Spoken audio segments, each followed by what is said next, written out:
This poem, The Crest, is from my book of poetry called The Silent Syllable.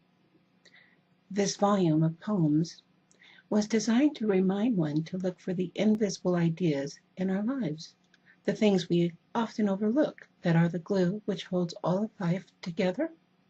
As a writer, I prefer to think of it as the silent syllable because, as I am wont to point out, there is a space between and in all letters and words, and it is this space that makes the words viewable.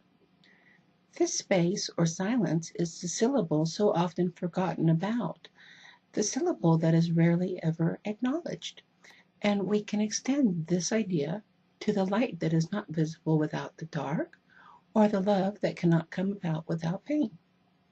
It is the rise of an ocean wave which cannot happen without a crest and then a fall.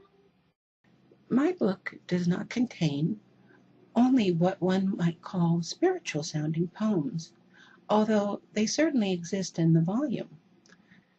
Rather, my book contains poems about all aspects of life, from suicide and natural death to love and heartbreak, sex and chastity, drugs and alcohol abuse, arguments and anger, to extreme joy.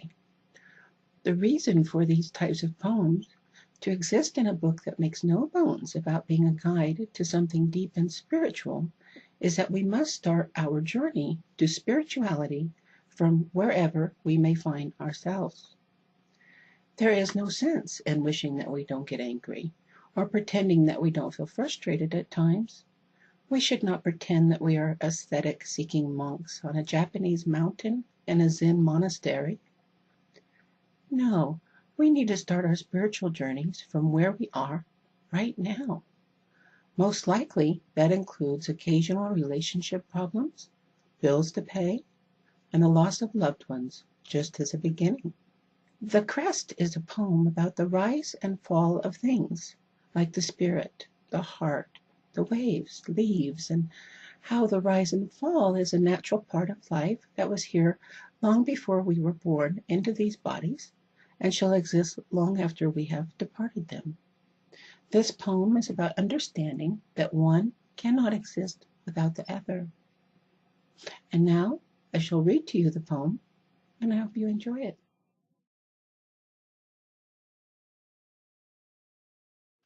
The Crest by Danielle Sainte-Marie.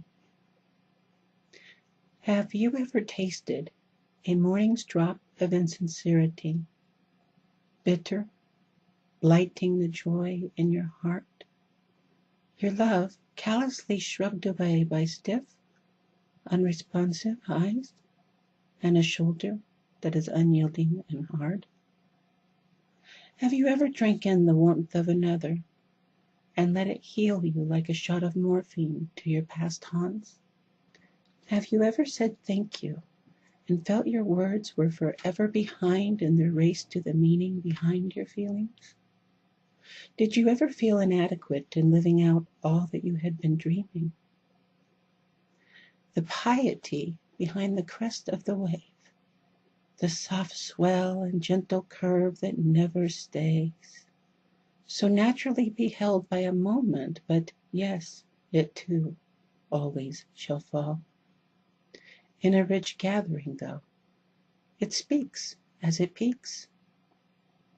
This is more than a dream, when its unconscious fluidity leaves you drenched and not cleaned, and more than a worship by nature to its lover, it is so much more than simply a leave-taking by a wave that has finished with its cresting, because the impact rolls on, touching souls and hearts aware, those standing on the shore and in which with deep awe they stare, and saw the wave simply fail to its knees before them, like a priest does to her idea of God in deep reverence and need.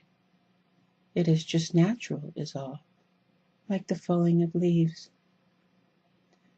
So be thankful, and do not forsake the crest of the wave, nor it that crashes, not from what it lacks, but rather from all that it has.